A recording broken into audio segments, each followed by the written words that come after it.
What's going on, my broskiis? My name is Toadskii, back again, here to bring you guys yet another One Piece Treasure Cruise video. And in today's video, we're back again with another Grand Voyage video, talking about Hawkeye's Mihawk once again. I think this is probably one of the easier Grand Voyages that we've had to challenge over the past few months. So in this video, we have a secondary team. Shout out to one of my Alliance members, Akainu86, who was the person that put this team together, and shout out to him for giving us the team breakdown, and we will be reporting that in this video today. So leave, I don't actually know if he has any social media. If I can find any, I'll definitely leave it below. Go ahead and check him out. He's actually also on my alliance, as I said, and he's a hardcore player. He goes crazy, and he came up with this team, which is actually pretty interesting because it uses a strategy which I guess you could say is not really supposed to be a part of the game. We'll explain more as we go along.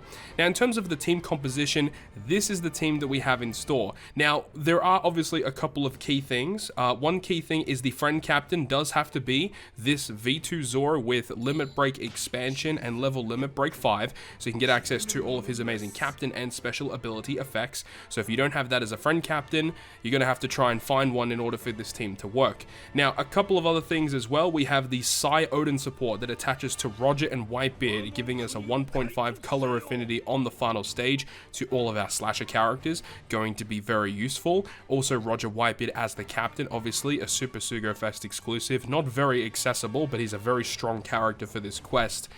Another character that probably isn't that accessible is the Film Red Zoro from the Treasure Map Sugo Fest. I believe he's also going to be featured on the 8.5 anniversary Sugo Fest featuring the new Legend Zoro. I believe this guy is going to be pullable on that banner.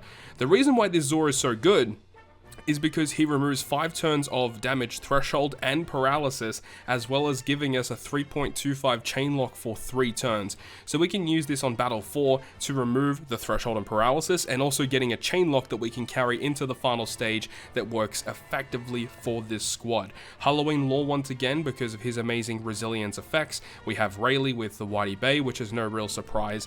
And then we have access to Shanks and Mihawk, a dual unit that came out actually on Global first. This character was used to promote the Legend duel Whitebeard and Marco when it eventually released on Global, and this character essentially never saw play even on release. He's just a terrible character, but in this instance, he's going to be very good because we do need a Mihawk on the team in order to get the friend captain Zoro for his full special to activate. Now, the reason why we have this character is because their special ability removes attack down, some special bind, and also provides us with a delayed conditional boost for battle 4. It's actually a very useful character for this quest, and that is the team breakdown that we have. So if you have all of the characters, then you're good to go. The Akainu, Katakuri, and Snake Man are just here to provide some statistical increases.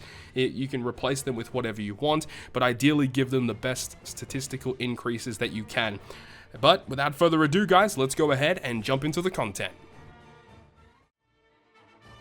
So jumping into the team, the thing that we really need to take a lot of care with is going to be on stage 2, and this is where the team runs into a bit of a weird scenario, right? Because if you play this team normally, like a regular piece of content, this team is not going to win.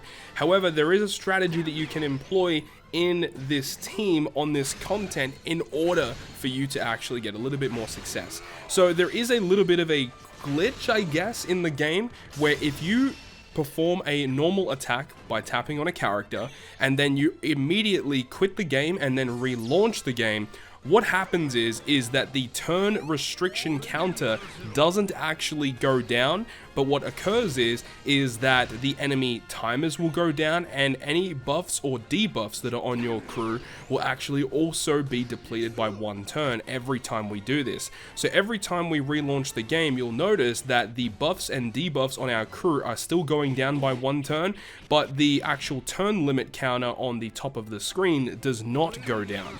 So this means that we can stall out the really poor orb boost that is given to our crew, and it also, well, the main thing why we're doing this is that so we can supercharge the super swap of Roger and Newgate, and we can use that on a later stage, on stage 4.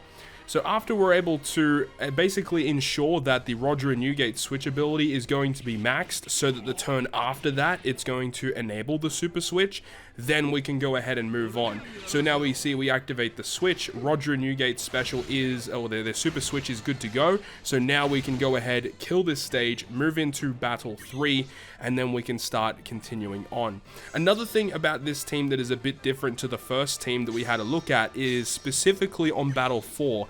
Now what happens on that stage is that you're inflicted with 1 turn of burn.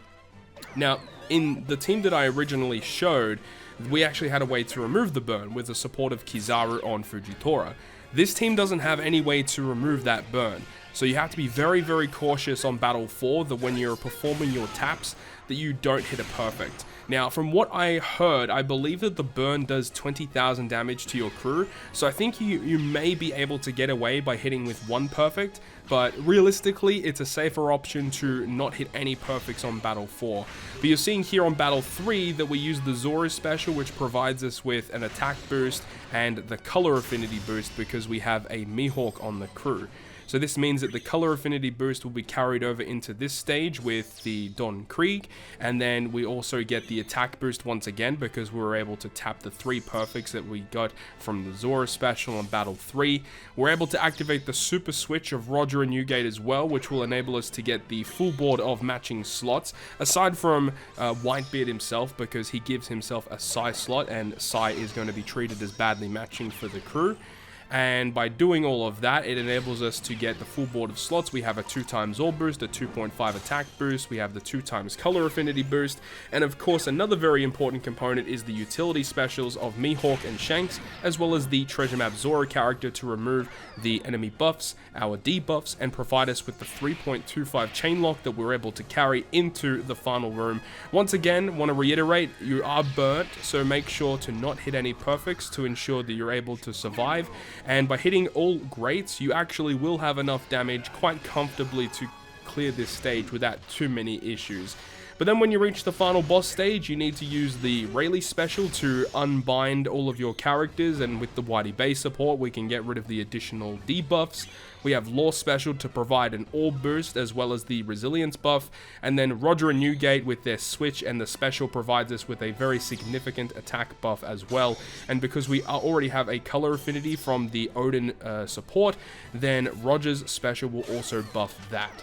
If your Rayleigh is max level limit break, he does provide an orb boost on special launch, so you may need to switch the positions of Law and also the Mihawk just to ensure that you actually get them to activate. I'm not too sure if that will actually work. If your Rayleigh isn't max level limit break, it might be a little bit tricky. But either way, that's going to wrap it up for me. Once again, thanks to Akainu, my alliance member for the team. It's absolutely amazing. So hopefully you guys have a bit more fun with this one. Hopefully you guys enjoyed it. If you guys did, leave a like. And if you want to stay up to date with all the content I post, including more One Piece Treasure Cruise content, make sure to hit the subscribe button down below. Other than that, I'll catch you guys within the next video.